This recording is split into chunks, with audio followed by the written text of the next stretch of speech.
Hello. Hi. Hello. Could you please introduce yourself and what your job is? So I am Stuart Haw. I'm the head of social prescribing at Health Exchange. Do you want me to Okay. say a bit more about the role?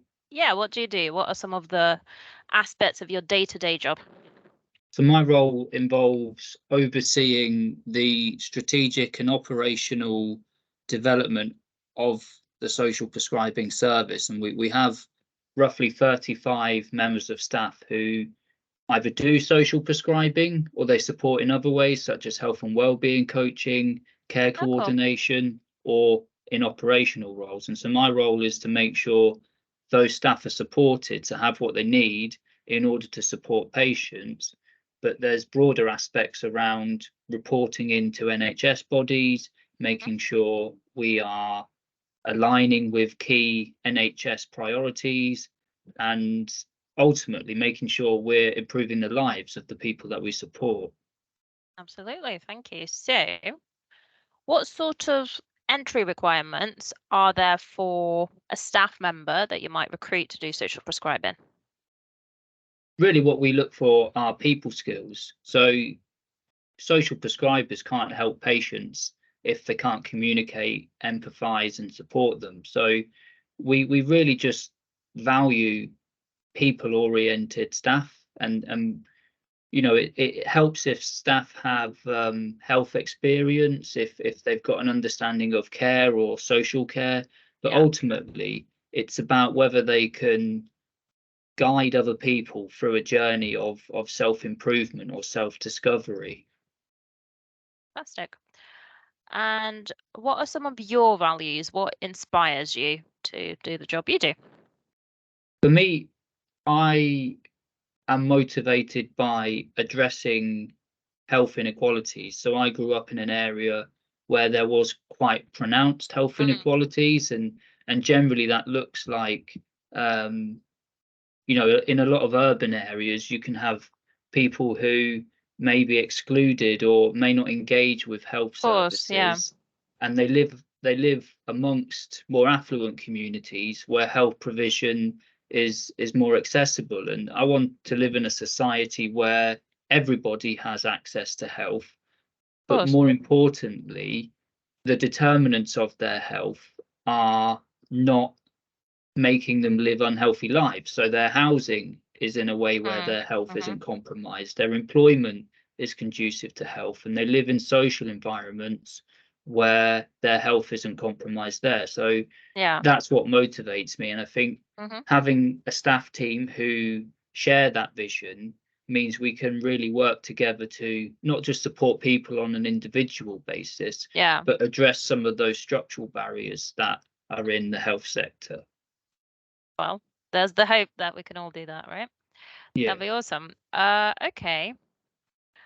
And could you tell me maybe a success story or an example of best practice from your job? Yeah, so we've got individual success Yeah. stories. So, I mean, we support up to 10,000 patients a year Wow. across the That's areas we incredible. cover, from West Birmingham Hmm.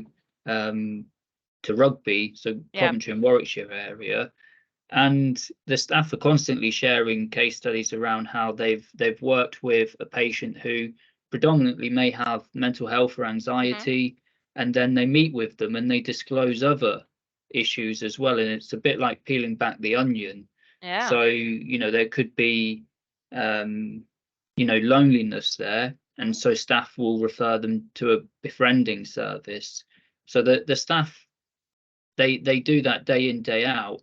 But Yeah. where we've really succeeded is mapping what gaps there are in Mm, provision.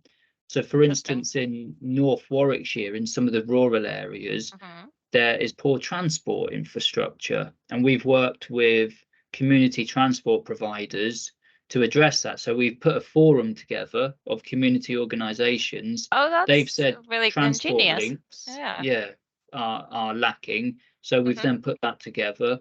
We worked with the GP practices in that area, and they Hmm. shared that dementia, Alzheimer's, and adult social care needs were priorities for their GP practices. And we saw the same with our referral data. So we organised community dementia drop-ins as well. And that's where we do more than just helping people on an individual basis. We really address those broader structural issues. That's fantastic. Thank you.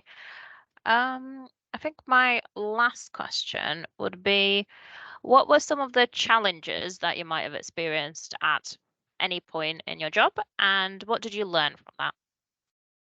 Well, I know the social prescribers, their main challenge is the sheer complexity of the cases they deal with. So there's a reason why patients are referred into the service, and that's because their needs aren't being met elsewhere.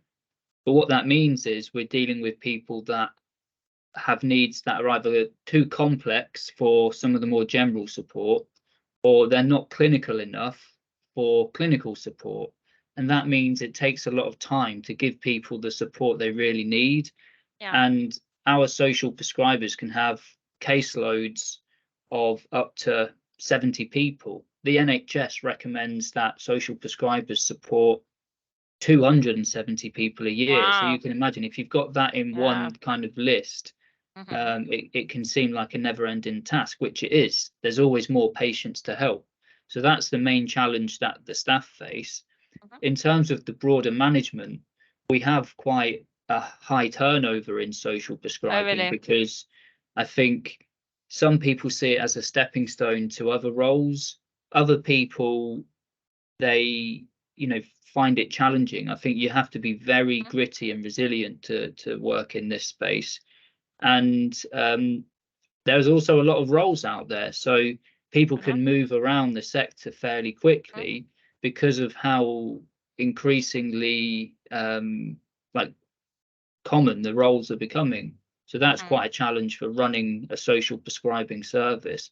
And the biggest challenge is that health inequalities are just prominent everywhere. So we have to be realistic about what impact we're going to make. And we also need to recognize that it's not only the patients that are impacted by those health inequalities, our staff are as well. So we have to be kind to ourselves when working in that environment. How do you encourage the staff then? How do you support them? It's difficult because for someone like me who doesn't have a caseload, I can't pretend to know exactly what it's like to have a caseload, but I have to be with them to help them with individual cases. I think spending time together really reassures them they're part of a team. But that's where it's the softer stuff that really makes a difference. We can organize lots of meetings and peer support sessions, but it's the time in between that staff really get to bond and feel like they're part of something. It's nice. Thank you very much. And thank you for the work that you guys do. It's really amazing and important. Thank you very much indeed. Oh, no, thank you for taking an interest. And we, as I say, we're quite a growing service. We tend to have vacancies like every few months as the service grows. So if you do have any students that are interested, we don't, just look at qualifications. We really are focused more on people and the passion that they have. Great. Thank you.